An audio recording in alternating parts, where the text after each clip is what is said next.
Hello and welcome. This is the Healthified Mother Podcast, episode 9. I am your host, Corey, and this is my lovely wife, Kristi. Today is a Q&A session where we go over basically one question. It's a common question that we get is what's the story behind the birth of your twins? So we had birth 9 and 10 in one, and we're going to just tell that story today.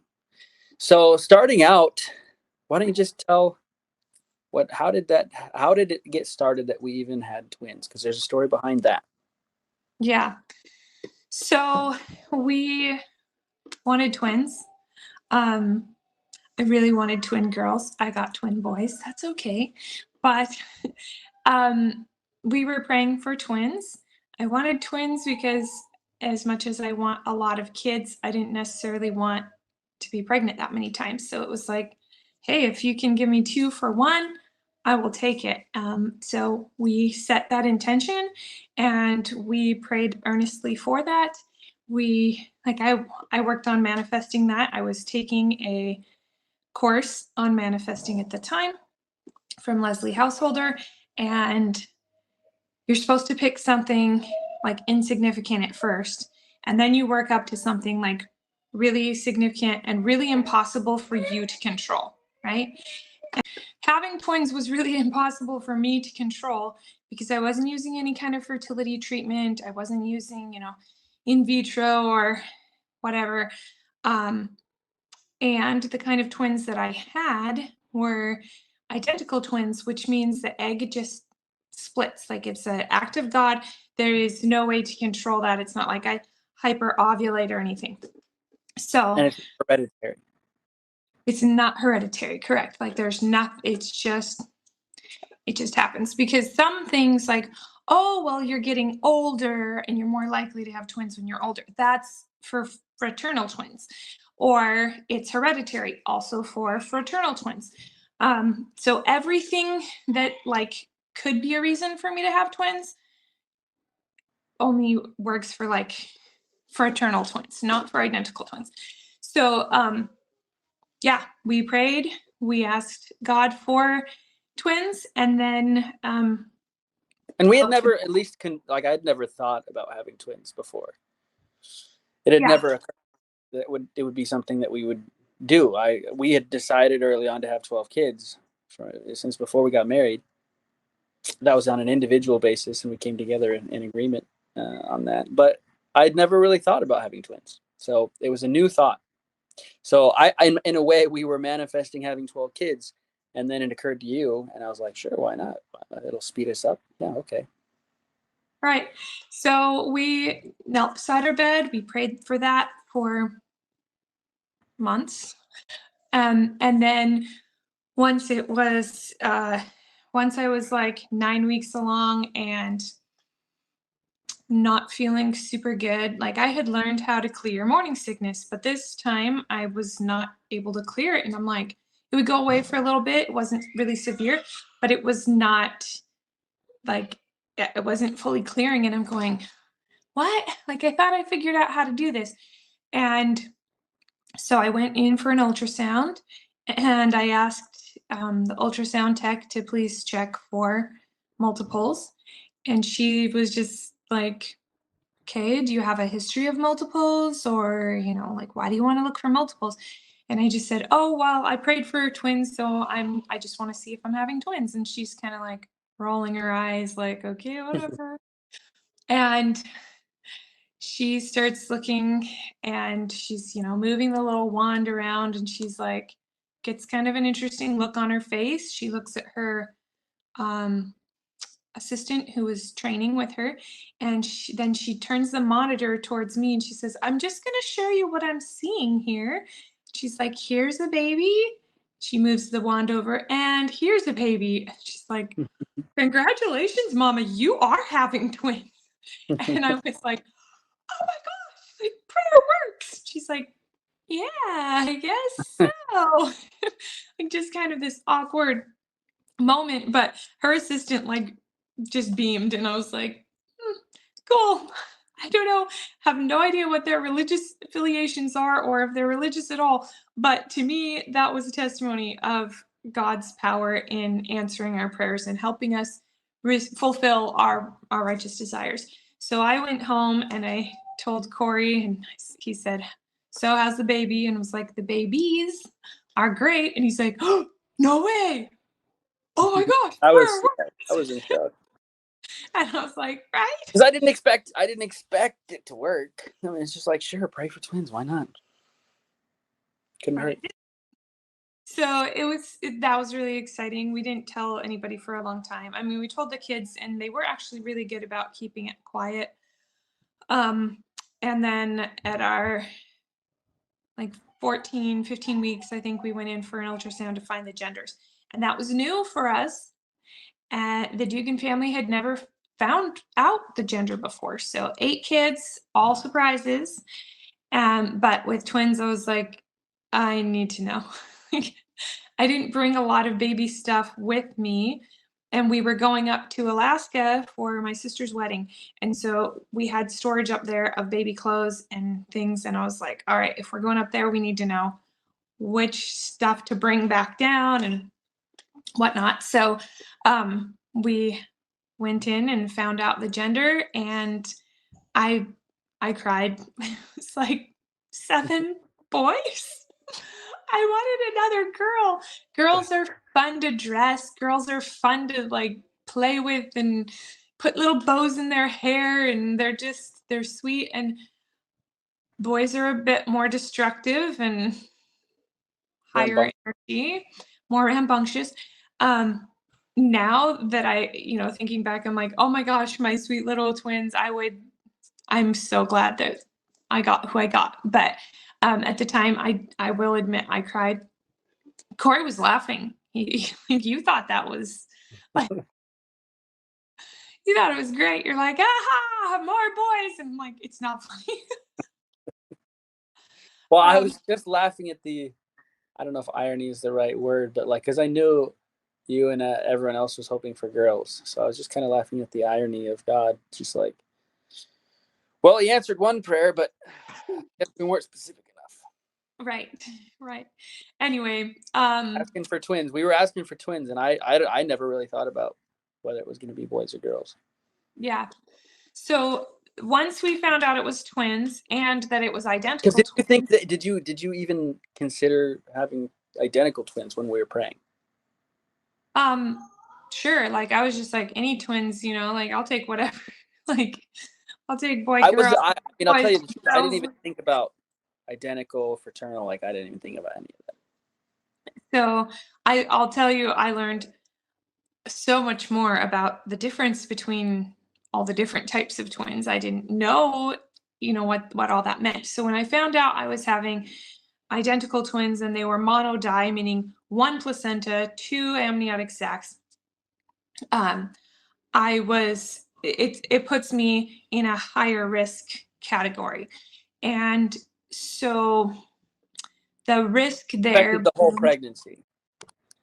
Not really for the whole pregnancy. No, I mean, there's a little bit of like twin to twin transfusion worry, and we watched for that, and there was none of that. Like I went in for ultrasounds, and the babies were almost identical in weight, like an ounce or 2 off every time.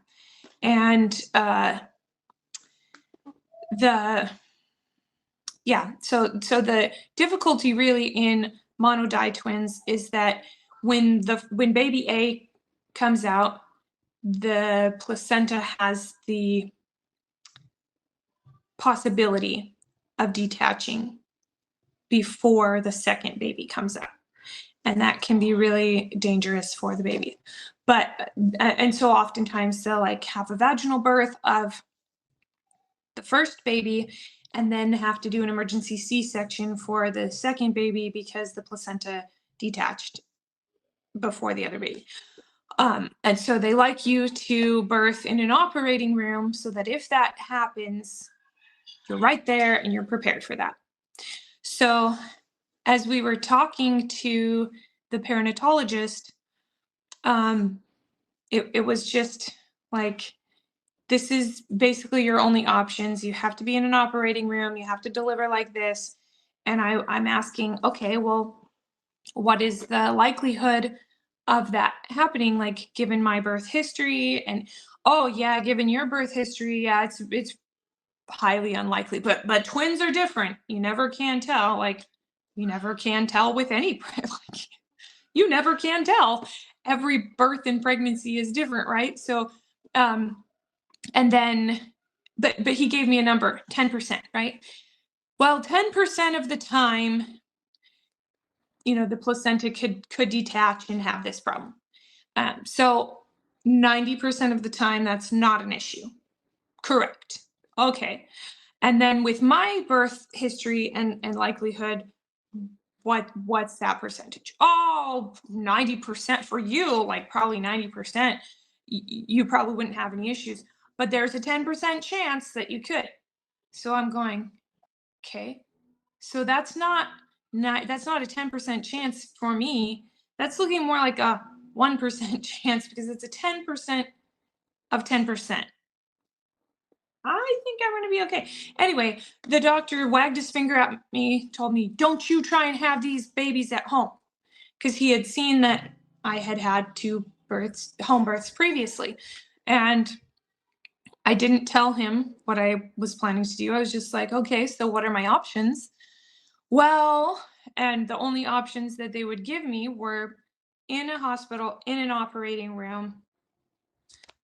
That's your options. And I'm like, I don't like that option.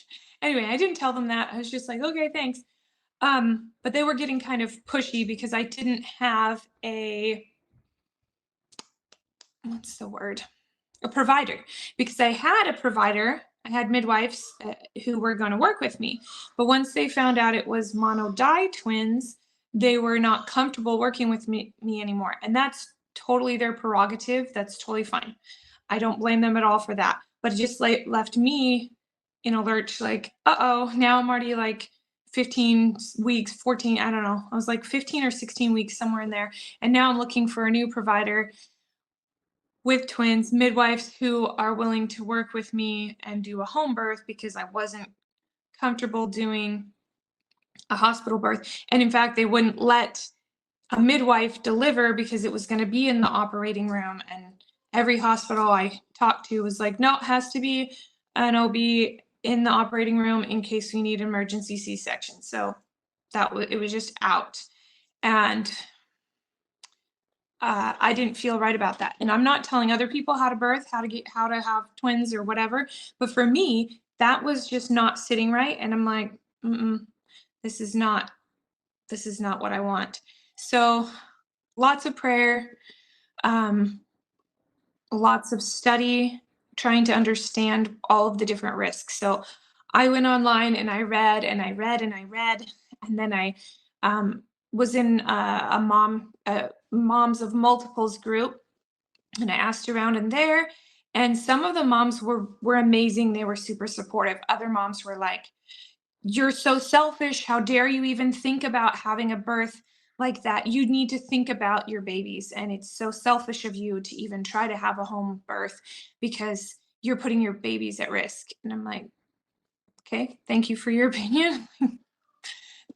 I don't feel like that is the case, but all right, if you feel like that, you're welcome to that opinion. And others were like, yeah, no, I had a home birth with twins, but most of them all said they had a home birth with twins, but it was not identical twins, right? So that was like, well, I don't know. Should I do this? Am I putting my babies at risk? Is that the right thing to do? But with a lot of prayer and counsel with the Lord, I felt like, yes, this is the right thing to do. So I seriously considered, having a home birth. I seriously considered just doing unassisted home birth. But with twins, I was like, because that's what I was going to do before we found out it was twins. I was just planning on an unassisted home birth. I had already had 2 home births. One of them was unassisted. The midwife got there 45 minutes later. I was appreciative for her cleanup and, checking the APGAR scores and all of that. But she wasn't there at the time of the delivery.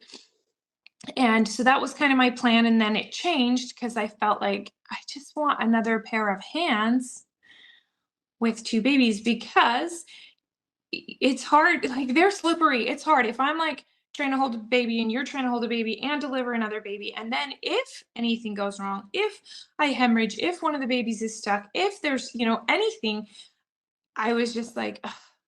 But with two, like, I'd kind of rather have someone else there. Um, and I didn't have any friends who were comfortable being there and assisting me. And it was like, okay, so show me what else, God. And someone gave me a name. A little bird told me, call this woman. And I'm like, okay, I will call. And she said she's a birth attendant. She's not registered midwife. She's a birth attendant. So, like, use at your own risk kind of thing. She's trained as a midwife. She's had 11 kids, including some unassisted home births, that for herself, right? And I'm like, great, let's call. I called and I talked to her, and I just was like, oh, I love her. She's awesome. She didn't bring any kind of spirit of like fear or um like feeling uncomfortable with the birth. Like, yeah, let's do this. She works with a registered midwife, and she had an assistant that is learning to become a midwife. So I felt like I was in really good hands, and I got to know them throughout the rest of the pregnancy. And I was like, okay, this is going to be totally fine. I wrote up a birth plan, and in my birth plan, I did not include anything about any kind of drama or trouble or anything.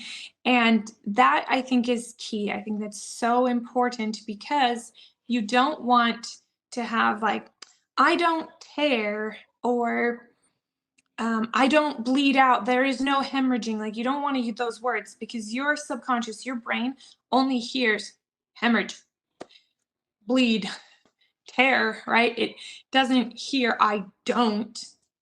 So I didn't want to put any of that into my birth plan. So instead, my birth plan, said like, my bleeding is at a normal, safe level. Like, that's totally fine. You're gonna bleed, but it's at a safe level. There's no emergency. There's no need for C-sections. I didn't say like the babies don't get stuck. I said the babies come out easily and quickly, and all of those things were the pros of what I was imagining and envisioning, what would occur, what would take place. And I had to work through any fears, any concerns that came up in my mind.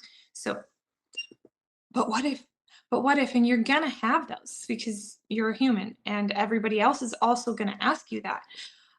Wait, but what about, and I don't even know how many times people said, oh, they won't let you go past 36 weeks. I'm like, I didn't hire them.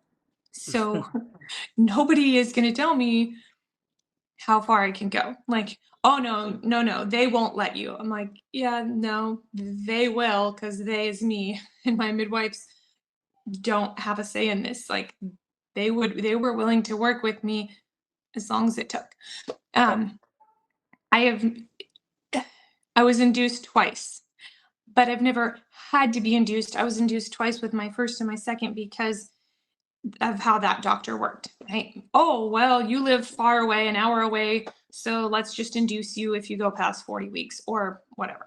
So my belief in, like, I always go into labor. I always have my babies. It's just after 40 weeks. Might be 40 weeks in 2 days. It might be 40 weeks in, well, my longest before that was 12 days overdue. So 41 weeks, 5 days.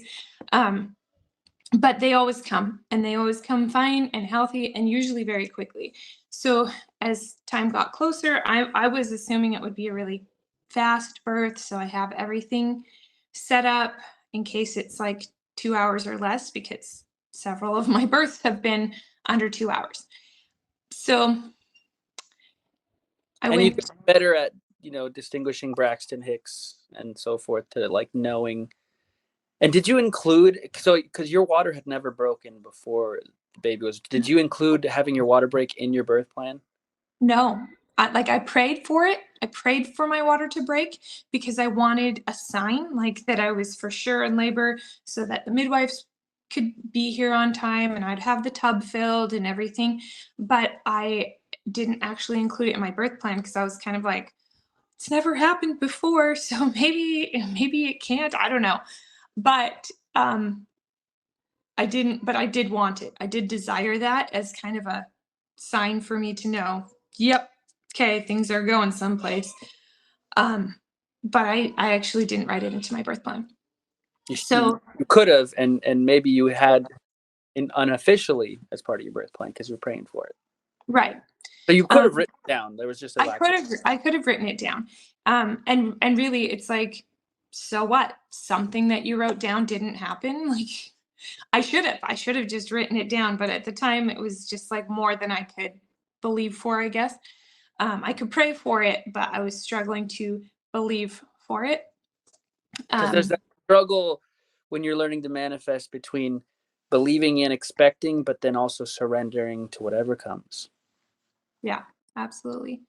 So my mom planned to be down here in time for the baby, and she came at 37 weeks, right around 37 weeks. So anytime after that, and if the babies are born around or close to 37 weeks or thereafter, they usually don't need any time in the NICU. They're usually just fine. So I was praying that I wouldn't go sooner than 36 weeks. The twins sometimes come early, right? Yeah.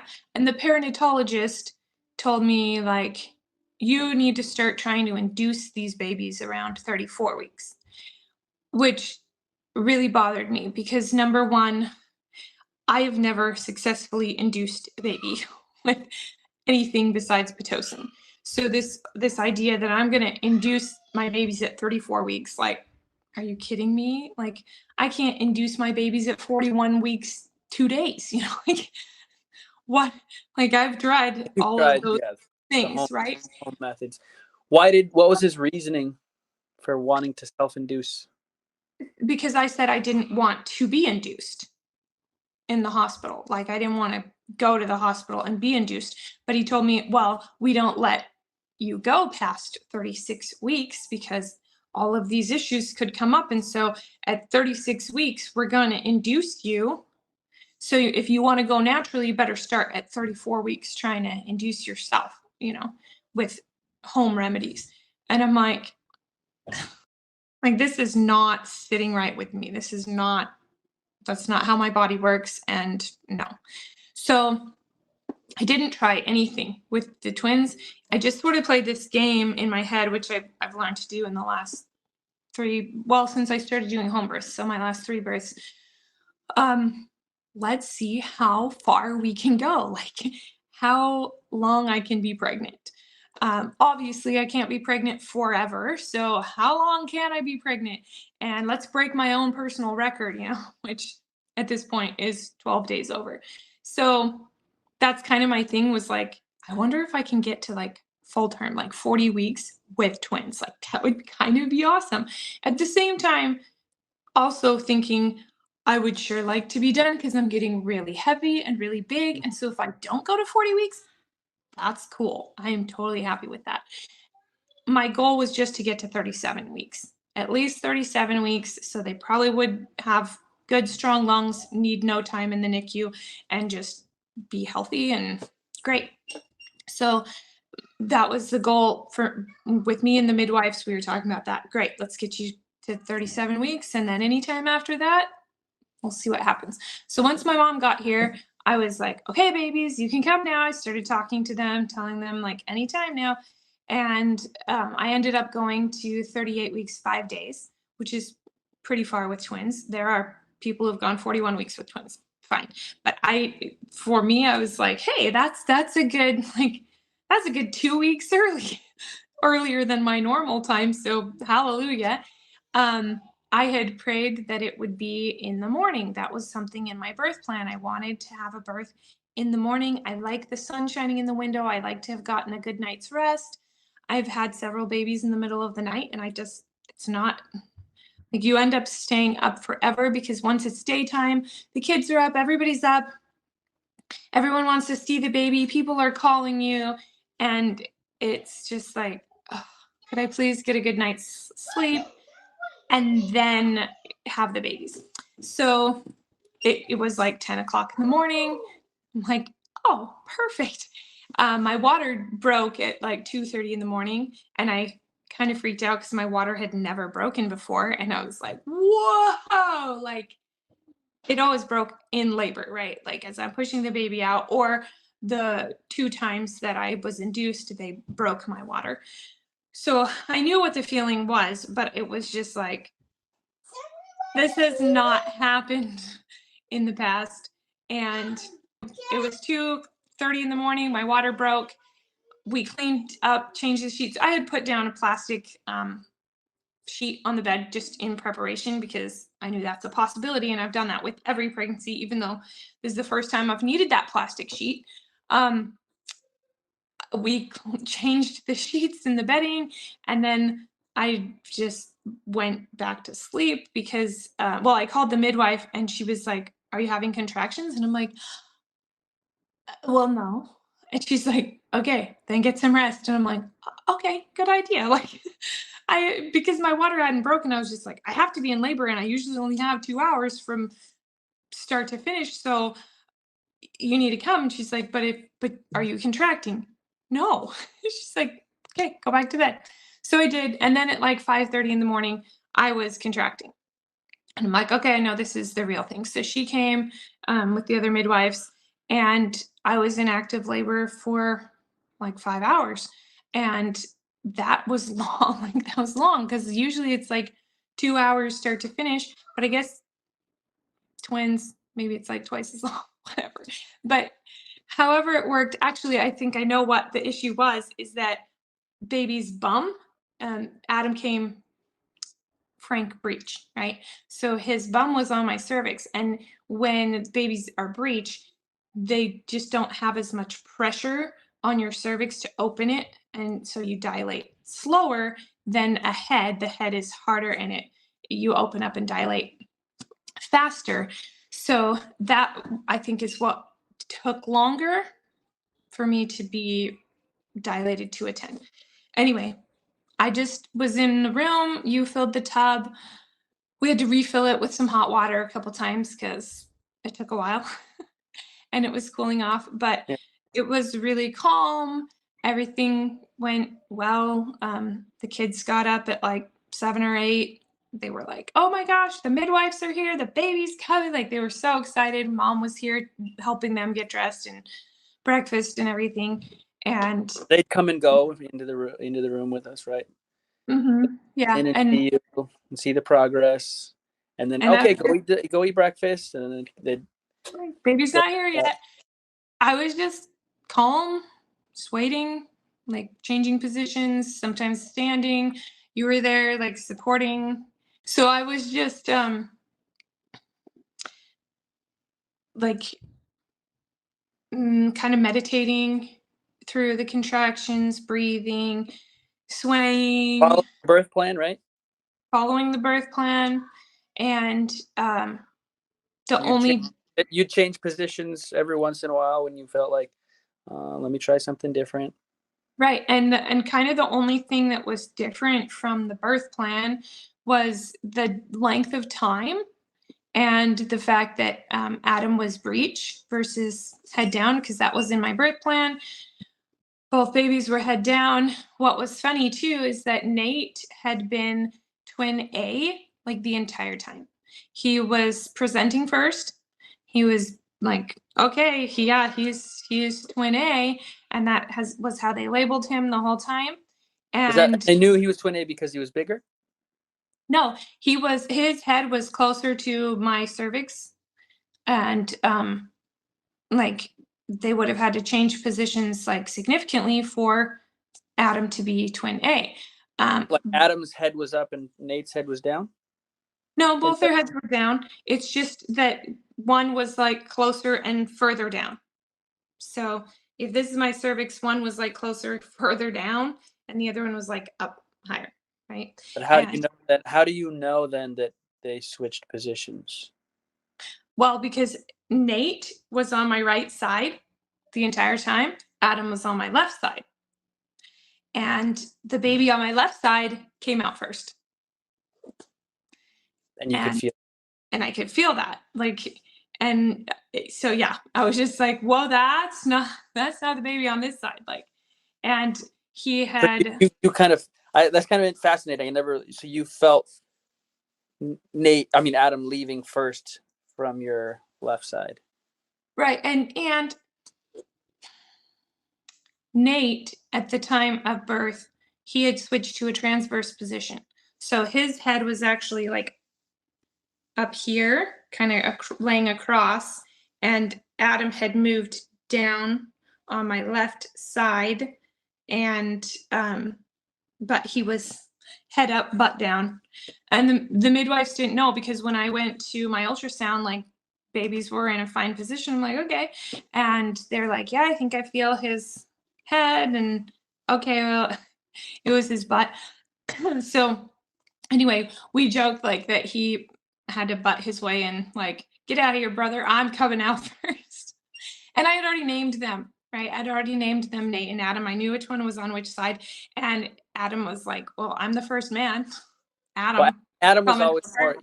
You said Adam was always more active, and Nate was always more calm, right? Absolutely. Adam was definitely more active. He moved around, wiggled around a lot more, kicked more, and Nate would just kind of like roll and was like way more chill. And that's still their personalities, like outside the womb. Adam is definitely more like he's walking. Nate's still really kind of hesitant about the walking. He babbles more than Adam, but Adam walks more, moves more, and always wants to be like um, doing what everyone else is doing. Yeah. So And Nate has evolved into a cuddler. Like he'll sit just yeah, he'll just sit there long, and long. snuggle and cuddle with you.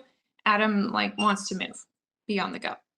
So yeah, almost everything went according to my birth plan, what I had written down, and it was So just talk about the pain-free aspect of the birth.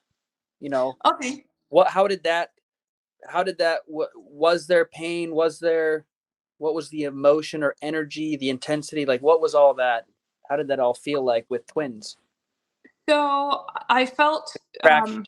lots of pressure, lots of strong contractions.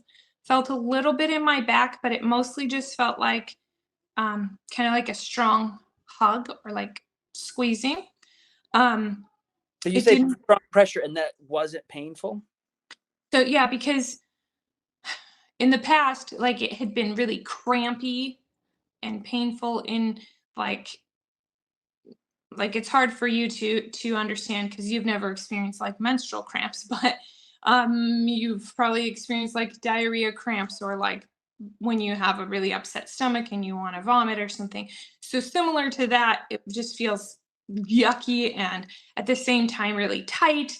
And so that was previous births, but with this birth and the other births, it felt like strong pressure, strong contracting. Like if you've ever held a squat, like man, you're like kind of tightening up and you feel a lot of pressure and tightness, but it's not like, oh, that hurts, right? Like you could stay in a squat until it hurts, but it doesn't have to hurt, right? So I like to liken it to a workout because you're like contracting your muscles, right? And if you just sat there contracting your muscles and holding them really tight, like you could get to a point where it hurt, but it wouldn't hurt that bad, right? Like and because you have that muscle contraction and then a release and then it contracts again, then it releases, like I wouldn't call it pain. So pressure, tightness, yes, but not pain, none of the crampy shooting, stabbing, sharp, none of that. So it was exhausting because it's, it's like a really good workout for 5 hours. You're just contracting. The muscles are pulling your body open. Right. And you're breathing, and there's just a lot going into it. I don't know how many calories a woman burns in labor, but probably so what helped you be super relaxed in that situation? To be so relaxed on the outside, and you had the muscles on the inside opening up, and how were you so relaxed? So understanding what was happening in my body, that's huge. Like, okay, I can feel my cervix opening. I can feel baby descending into the birth canal. I can feel, my body like pushing these babies down. And you let go. I mean, you had obviously experienced this before, of just like letting go of any resistance. You were in it, letting it happen. So instead of tightening with the contractions, like grimacing or gritting my teeth or tightening or like just completely relaxing, like relaxing my eyebrows, relaxing my face, relaxing my neck and my shoulders, and just like visualizing that. So a lot of meditation, breath work, relaxation, like telling myself to relax. And then with each contraction, when it would start to get intense, I would sing a verse of a song that, like, I would kind of switch back and forth between ponder anew what the Almighty can do, because I knew, like, I don't have to feel pain. I don't have to suffer. I don't have to feel super uncomfortable. Like, I don't even have to feel uncomfortable, right? Like, I mean, it's not going to be super comfortable to have like a bowling ball going through your legs, but like, but it doesn't have to be like discomfort, like, you know what I mean? Like pain or suffering. Like, it could feel good. And so there are almost opposite, like how they tell you to behave in like the hospital, where it's like they're telling you to, okay, when the contractions come, you're saying you did the exact opposite, where you didn't do anything, you just relaxed and let everything do its own thing.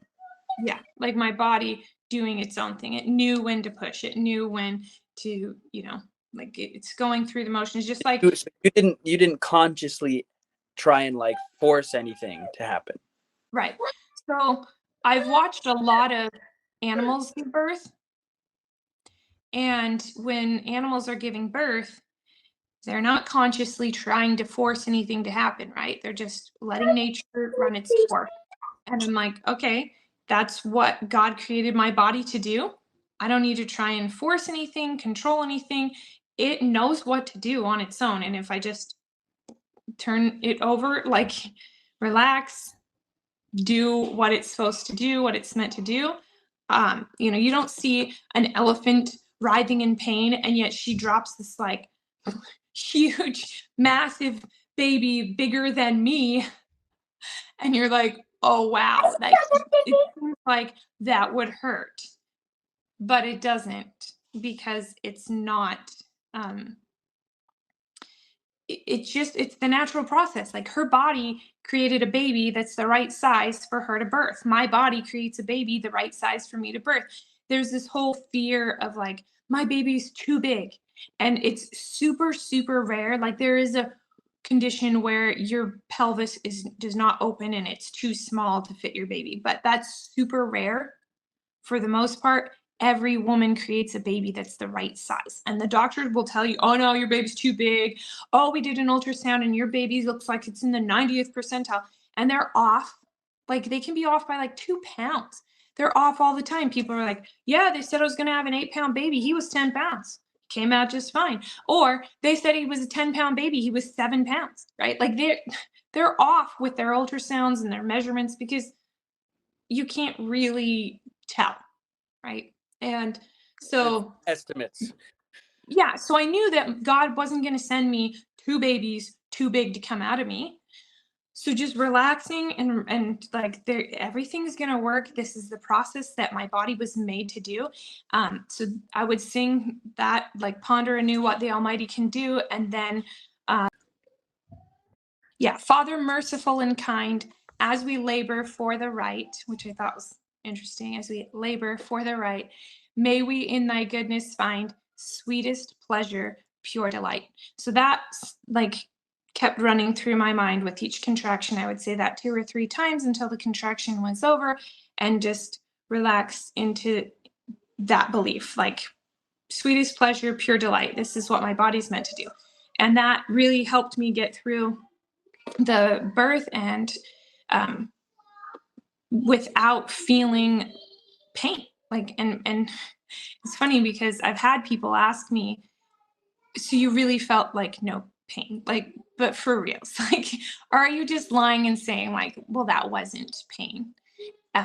Like, well, it's fascinating. So you really felt all these things individually, right? You're saying you felt your cervix opening, you felt the baby entering and lowering down and down, but you were so relaxed, you were just letting it happen, and your mind was like not forcing anything, and it just happened on its own.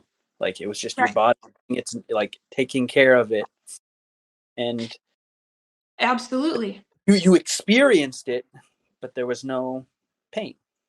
yeah. Yeah, and so, yes, it was intense. Yes, I felt sensations. They didn't register as pain because I was just relaxing and I wasn't resisting them. I wasn't fighting them. And with my other babies, where it did register as pain, I was resisting. I was tightening. I was pushing too soon. I was like they talk about the ring of fire. If you don't push, super fast. If you relax and let your cervix open fully, you don't tear and you don't have that ring of fire. So I've experienced that with previous births. I didn't with my last 3 because I just slowly pushed the baby out. And when I say slowly, it's like 2 pushes, but but So I you sat there with the baby. Well, it wasn't Adam's head, but like he was in the birth canal for 2 contractions. yeah, right. And so I just like, okay, I feel ready to push. And I would just push out. And when I push, I learned this from a lady, Rachel Yellen. She has like some um, a birthing like coaching program, like meditations that she talks you through. Um, anyway, she taught this breathing technique where instead of like what you'd normally think of pushing, you breathe like you're shoving all the air down through the back of your throat instead of like breathing out. And that opens all your sphincters. You have an anal sphincter, a vaginal sphincter, a urethral sphincter. Like you have sphincters all throughout your body that open and close, right, for different purposes. And so So you that didn't push per se, as you said, you just did this breathing exercise that opened your sphincters. that opened the sphincters. And then when I felt the urge to push, I pushed. But, like you would push, but I didn't push too soon, right? Because you can push too soon and give yourself hemorrhoids and tear and hurt yourself, or you can just wait until like you can't stop yourself from pushing.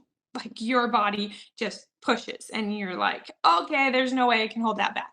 So So I I kind mean, the only thing I mean, there's when you poop, you of know when to push and when not to push for pooping, and if you right. push And too maybe soon, it's it's like yeah, that. maybe it's TMI, but if you're pooping and you push too soon because you're constipated, whatever, and you're trying to force it, you'll get hemorrhoids. You'll hurt yourself.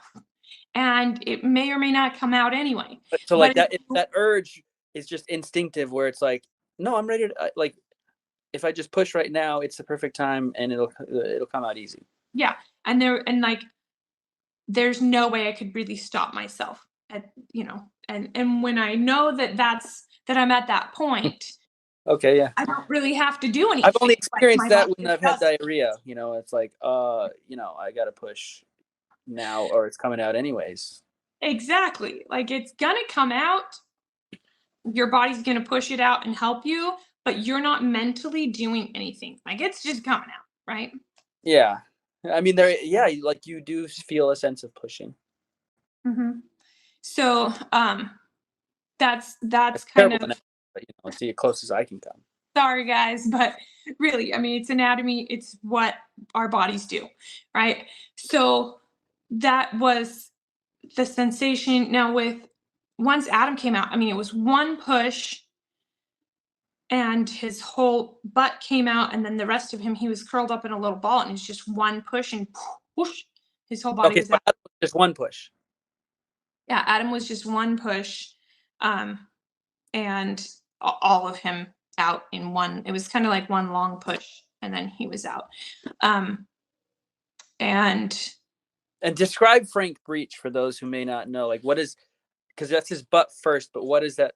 like his butt, like he's like curled up, you know. Like his legs are up by his ears, Yeah. and hands are Right. like, So how, like where I are his don't hands? really, he was just like curled in, because you could have his hands up, or on his elbows or something could get stuck, but he was all curled so tight he didn't. Was where it was where what did he have his knees up?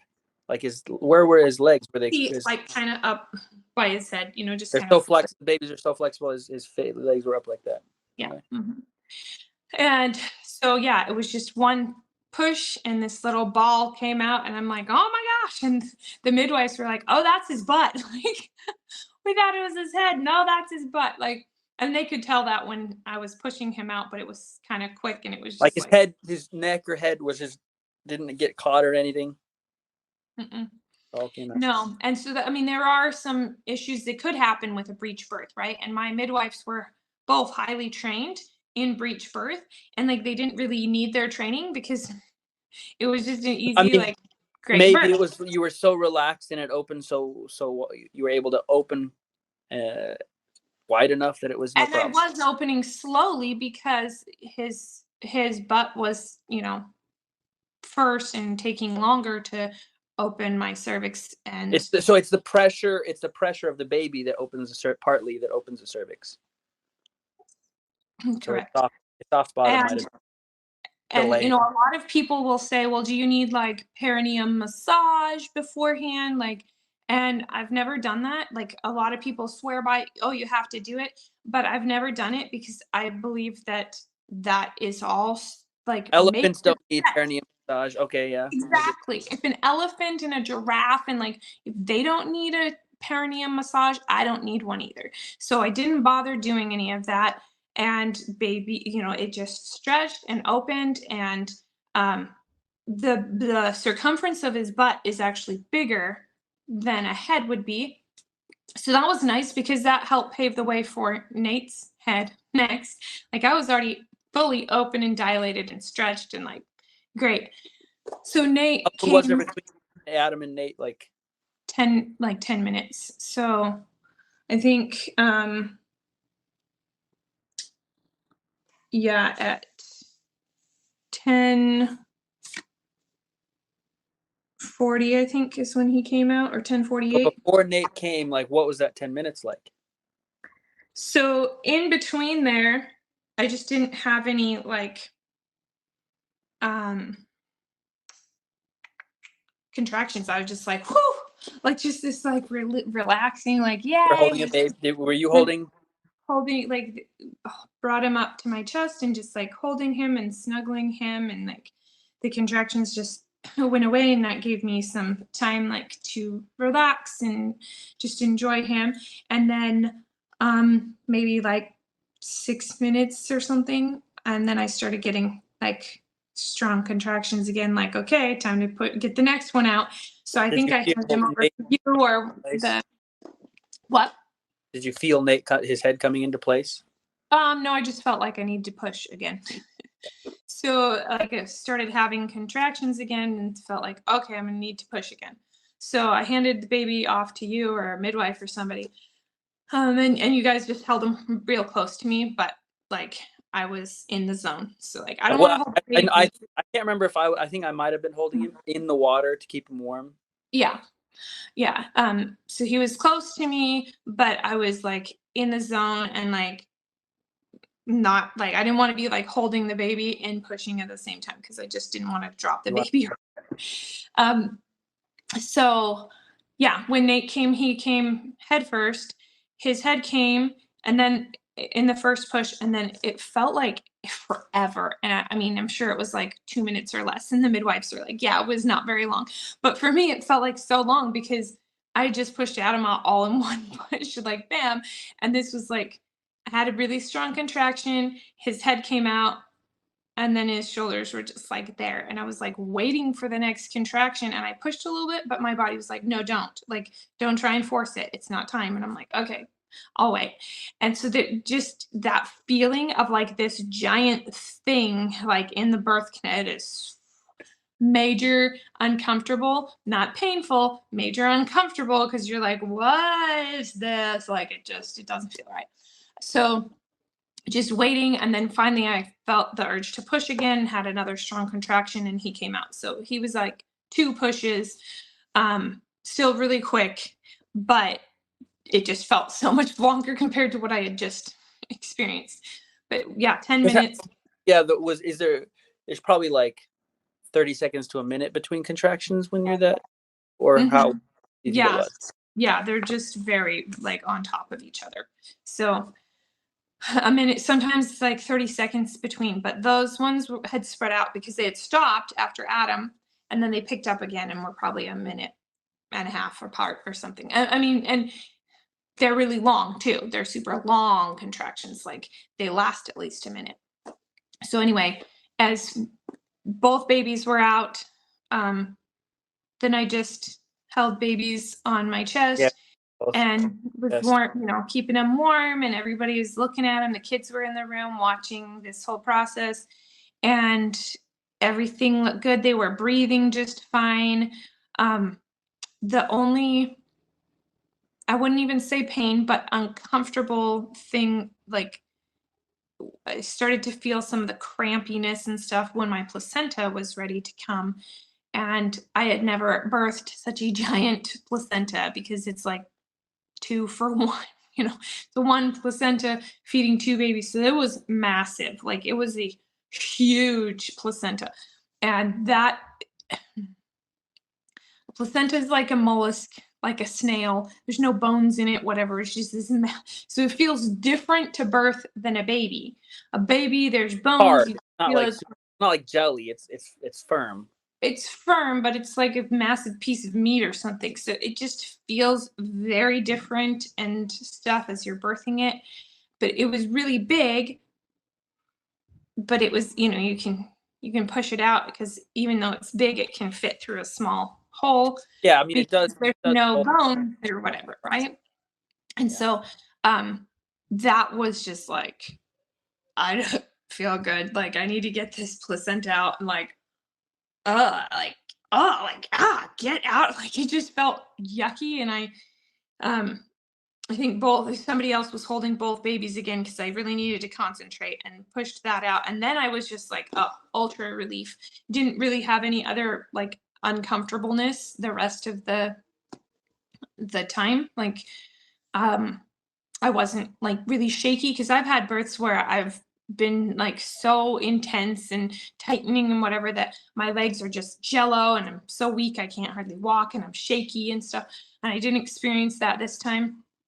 Again, that wasn't in my birth plan. My bleeding was at a perfectly safe level. I had this like massive blood clot, like softball size, like it was huge. The midwives were like, wow. I'm like, yeah, I've never seen one that big. But everything else, it was great. Everything was good. I didn't tear. I didn't have any issues for me. Babies were great. Their APGAR scores were perfect. Everything was just super, super good. The placenta, the midwives were complimenting and like oohing and ahhing. Yeah, like this is a beautiful placenta. I don't call placentas beautiful, but they were like, this is beautiful. It's so healthy. It's so great. And which was amazing, right? Because you weren't taking their advice on what was it, the iron? Yeah, well, I was low on iron, and I've always been every pregnancy, but I was especially low this time, and they were concerned about that. And like, well, that could, if you don't have enough iron, your blood won't clot, and then you could hemorrhage. And so we really need to get your iron up. And I took a lot of iron. It still wasn't where they wanted to see it, But I was like, hemorrhaging is not in my birth plan. It's not going to happen. Like, so stop talking about it and don't worry about it. And I didn't. And they also were like, you need more eggs, you need more protein, you need more meat, like red meat. And I eat quasi vegan, so I don't eat, like, I'll eat some turkey and fish and chicken and occasionally some beef or whatever, but I rarely ever eat pork, hardly ever eat beef, don't eat eggs, and avoid dairy. So they were like, well, you need more protein. I'm like, I get plenty of protein through plants and, you know, nutrients, and I get iron through my tea, and I was taking another iron supplement. Anyway, like, I felt like my diet was fine. And then when they saw the placenta, they were just like, oh my gosh, like, so healthy, like such a healthy placenta. So I was really happy about that. But yeah, it was just really great. Everything went well. And I felt like, by God's grace, I could feel my grandma, my mom's mom, I could feel her spirit there. She's always loved babies, and she passed away a couple years ago, and I could feel her there with me. I could feel my dad there with me. He also passed away a couple years ago, and feeling their spirits there. And then others, and maybe that's kids we haven't had yet, I don't know, but I could feel angels there just supporting me. And it was such an amazing experience, so much like what I had planned and prepared for, and manifested. I manifested my birth plan, almost everything. Like, there was a few things that were different, but almost everything was what I had planned for. And so it just felt like God really does know us and love us, and honors our righteous desires and fulfills them and helps us to know what to do to be prepared and to fulfill those things. So that was my birthing experience with my twins. It was amazing. We did not have any issues. We never had to be transferred our care. You know, we didn't transfer our care. It was just an awesome experience. So. And one last question, like, what if something had gone wrong? Like, how do you think you would have handled it? Like, if something went wrong and say you had to get transfer care and go to the hospital, like, how would that have affected your, because things happen, right? Every birth, you know, you write a birth plan knowing that there's risks. There's risks. Things might not go according to your birth plan. Like, what does it look like to you in your heart and mind to know, like, well, if something did go wrong, how would you process that? So I try to really stay in tune with the Holy Spirit, and notice and pay attention to my intuition, so that if I did feel off, if I did feel like baby's stuck, like something's not right, there was excessive bleeding, you know, whatever. And the midwives, they know what to look for. Like, they know those signs. They have herbs on hand. They have medications on hand to stop bleeding. And then they just know when it's beyond their capabilities and when to transfer care. So I felt super confident with them, because they were not the kind of midwives who are like, I'd rather this mother and child die than I transfer care to a hospital. They weren't, you know, crazy like that. So I felt very confident that if there was an issue and they recognized it and they counseled, like, hey, we should, you know, transfer care, I felt confident in that. I also felt confident that if I felt something off and like, hey, you need to go to the hospital, okay, let's do that right now. You know, I'm going to follow that. I'm not, again, like, I didn't want to be in a hospital. I didn't feel like it was necessary. I didn't feel like it was the best place for me and my babies. But I'm not like against hospitals. I'm not like, I will die here. My babies will die here. I will not be in a hospital. Like, that's ridiculous. And maybe for some people that's how they feel. But for me, it was like, if I need that, it's 10 minutes away.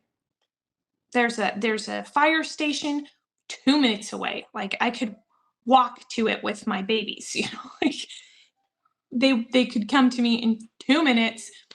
They're there all the time on call, and there's a hospital 10 minutes away. So that felt like I felt very confident in I have what I need around me if there are any issues. And then I felt confident in my intuition and listening to the spirit that maybe this is going wrong, maybe we need, and that's feels to me, that feels different than anxiety, fear, worry. That's a very clear and distinct, you need to do this, you need to take this action, whether that action is get out of the tub now and go to the hospital, or you know your whatever I felt inspired to do. I felt like I was prepared to listen to that. And like prepared to accept whatever comes. Yeah. And that like God's going to take care of me.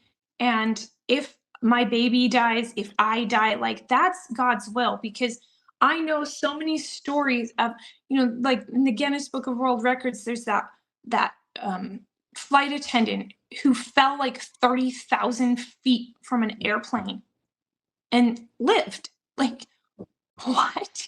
Like, if it's not your time to go, it's not your time to go. And if it is your time to go, you can defy cancer and you can defy all of these things. And then bam, you get hit by a car or something. Like, if it's your time to go, it's your time to go. And I feel like I can't control that.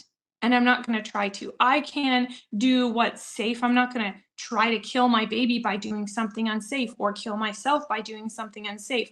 But I felt very much at peace with the plan I had prepared, and at peace with if things need to change, and my midwife and I had talked about all the risks. Here's all the things that could go wrong. We had like a whole hour-long session talking about here's all the things that could go wrong. And we're not planning for any of those things to go wrong. But in case they do, here's the steps and procedures that we would take.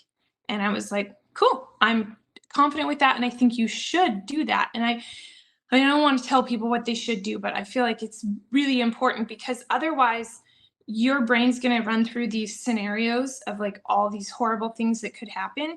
And if you haven't already played out, okay, if this happens, I do this. If this happens, I do this. If this happens, like you haven't already played that out in your mind, then that's where fear takes over, and anxiety and like drama. Like, oh my God. That's part of the huge value of a experienced midwife, right? Because like they can have that conversation with you, let alone they can't tell you everything that they've experienced and that they're prepared to deal with. Yeah. Well, and I have read so many books over and over again, understanding the anatomy, understanding the whole birthing process, how to birth unassisted, because I was planning to do that before I ended up, with finding a midwife, and it was twins and whatever. So in those books, these are big, thick books. Like in those books, they're saying, here's like all of these things that could go wrong. Here's when you should get to a hospital. Here's when you should transfer care. Here's, this thing that could go wrong, that thing that could go wrong. And story after story. I would say you have a PhD in pregnancy and birth, not just because you've had 9 pregnancies and births, but like you've right. And I might not have the experience of a midwife or a doctor who have attended thousands of births, but I have studied for hundreds or maybe thousands of hours. You have a PhD in yourself, in giving birth for you. Yeah.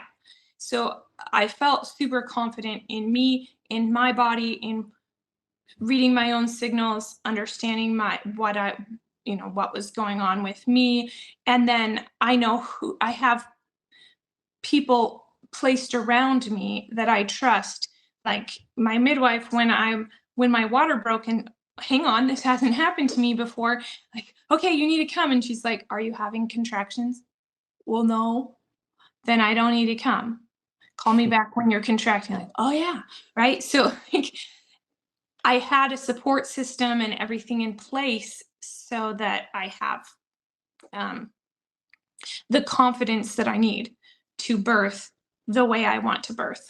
Like, I don't recommend people just like, I want a home birth, I'm just going to do it. Like, if you haven't studied, if you haven't read, if you don't understand, if you haven't taken classes or courses on birthing and, like, don't be ridiculous. Like, you're not ready for a home birth if you're not going to do the preparation that it takes. You'll end up being one of those women who gets transferred to the hospital because you're freaking out and this hurts and I didn't expect this and all of that, because you didn't prepare and you don't know what's happening and you're resisting your body and all of that.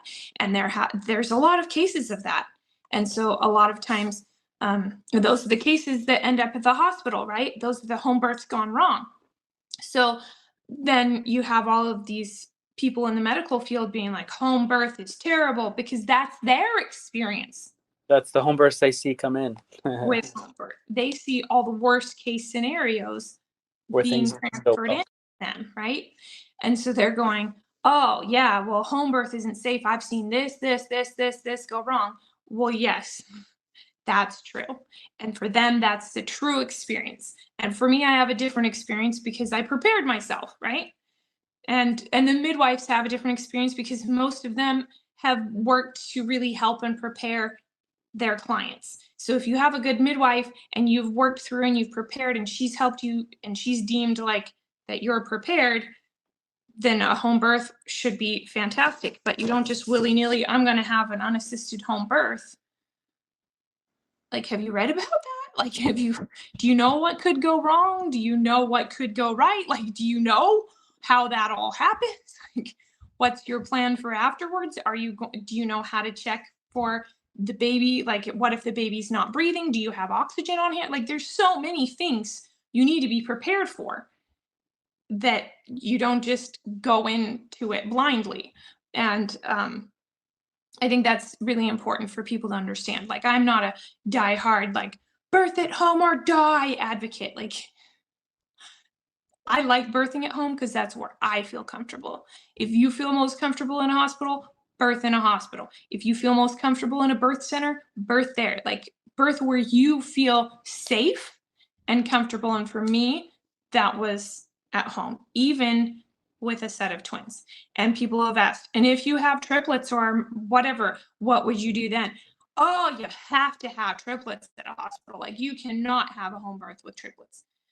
I would beg to differ. There have been thousands of triplets born pre-modern medicine, and they did not all die, contrary to popular belief and Downton Abbey and all these things where, like, all the babies died, all the multiples died if there wasn't a hospital. Like, that's not true. And women have had multiples. I just read about a woman in Jakarta, somewhere like that, who had 5 babies just in a squatting position. And they were at 28, 30 weeks, I think it was 28 and a half weeks. And it wasn't a hospital, but they were not born via C-section. They were not born the way that they would be if they were born in America. And they're totally healthy and they're totally fine. They didn't actually spend time in the NICU. They were all on their mom. They were nursing, they were feeding. And it's like, no, that can't happen. Well, it did 2 weeks ago. Like, it does, it can, it's possible. Yeah. If we get out of our minds that it has to be this way because of all the standards and procedures that have been set in place over the last 100 years. So yeah, if I had triplets next or something, I would consider a home birth if that felt right. If it didn't feel right, okay, then I do something else. And as crazy as I might sound to some people, that's okay. It's between me and God and me and you and, whoever is my birth and support team. And that's how I feel about it. Now, I live in a state where that's okay. There are states where that's illegal. Okay. If you live in a state where it's illegal, check the laws before you get arrested for doing something that's illegal. But I don't feel like there should be a law against how you're allowed to birth, but there are some states where that's a thing. So yeah, that was my experience. I enjoyed it. I thought it was fantastic. I would do it again in a heartbeat. But my goal for the next time around is to have a pleasurable birth. So I've had 3 pain-free births, like didn't hurt. But this time, like the next time, whenever that happens, I want it to feel good.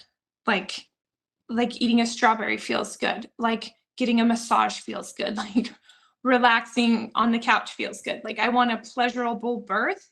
And that might sound out there and crazy, but it's possible. I've read so many stories. I've had a couple of friends who have experienced a pleasurable birth.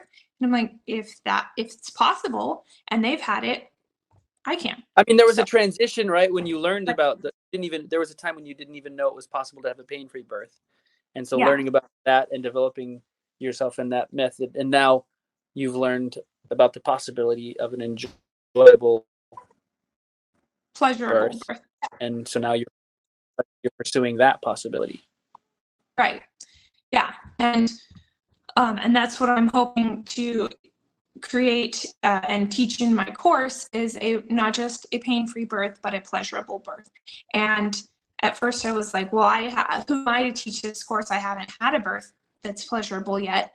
And I'm like, well, just because I haven't doesn't mean I can't teach it, because I know what the principles that go into it. I know what to do. And I plan to do that with my next birth. And that's, it's worked for other women. It's worked for other women. And I had this analogy and thought, like, who am I to share the gospel of Jesus Christ? Who am I to, because I sin, so I can't teach that. I can't share that. I can't. And that's silly. Like, we don't expect perfection before we can share it and teach it to others. So that's kind of my thought and my goal for the next round. And my goal for other women is like, have a birth that feels amazing, that you enjoy, that isn't scary or painful or whatever, that's just awesome. And it's totally possible. Yep. And we're out of time. So I hope everybody enjoyed hearing this crazy and unique story. And we would love to hear some of your birth stories. So share them with us on the Healthified Mother group page on Facebook or on Instagram. All right. Thanks for watching.